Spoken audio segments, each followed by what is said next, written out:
Blood relation topic के अंदर जो हमारी ये कोडेड रिलेशन की टाइप है, काफी स्टूडेंट्स इस टाइप के क्वेश्चन को देखते ही स्किप करने की सोचते हैं, क्योंकि उन्हें लगता है कि ये बहुत ज्यादा टाइम कंज्यूमिंग है और हर ऑप्शन को हमें सॉल्व करना ही पड़ेगा।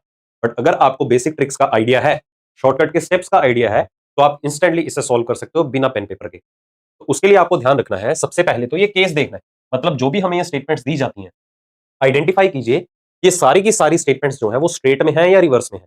स्ट्रेट मतलब यहां पर देखिए पहली पोजीशन पे एस बैठा हुआ है, तो एस के बारे में ही इंफॉर्मेशन है कि एस टी का फादर है या एस टी का भाई है या एस टी का मदर है। तो जहां कहीं भी पहली पोजीशन पे बैठा पर्सन डिफाइन हो जाए, वो हमेशा स्ट्रेट की स्टेटमेंट रहती है। अगर मैं यहां पर पहले टी को डिफाइन कर देता इस एस की जगह, तो वो रिवर्स की कंडीशन बन जाती। तो ये देखने के बाद अभी हमें पता चल गया ये सारी की सारी स्ट्रेट में स्टेटमेंट्स है। अब रिक्वायरमेंट को टारगेट करो, हमें किसके बारे में इंफॉर्मेशन चाहिए? एफ के बारे में, कि ऐसी कौन सी इंफॉर्मेशन है जिसमें एफ जो है वो एच का ग्रैंडफादर बन रहा है।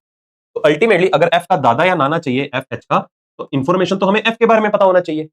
तो अगर ये स्ट्रेट का केस है, गिवन ऑप्शन में देखिए कहीं एफ लास्ट पोजीशन पे तो नहीं बैठा हुआ। अगर हमें कहीं भी किसी भी सिचुएशन में एफ या जिसके बारे में भी इंफॉर्मेशन चाहिए अगर लास्ट में बैठा मिलेगा, तो उस इक्वेशन में हमें उस पर्सन का जेंडर नहीं पता चलेगा, हम उस इक्वेशन को ही बाहर निकाल देंगे। बट यहां पर ऐसा सिनेरियो था नहीं।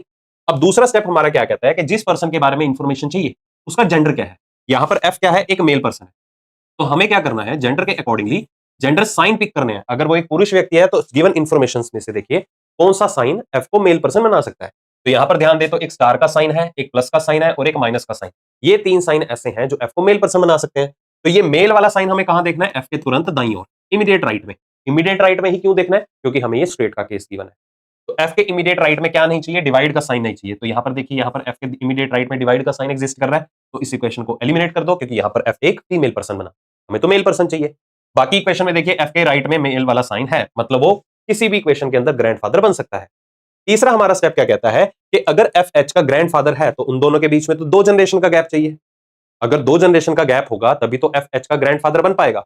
अब 2 जनरेशन का गैप चाहिए तो ध्यान से देखिएगा बी ऑप्शन के अंदर, यहां पर एफ और एच के अंदर जनरेशन गैप वाले साइन कितने आ रहे हैं? यहां जनरेशन गैप वाला साइन माइनस भी है और जनरेशन गैप वाला साइन कौन सा है? डिवाइड भी है। तो डिवाइड भी है, माइनस भी है, तो ये 2 जनरेशन के गैप में आ रहा है, आंसर हो सकता है।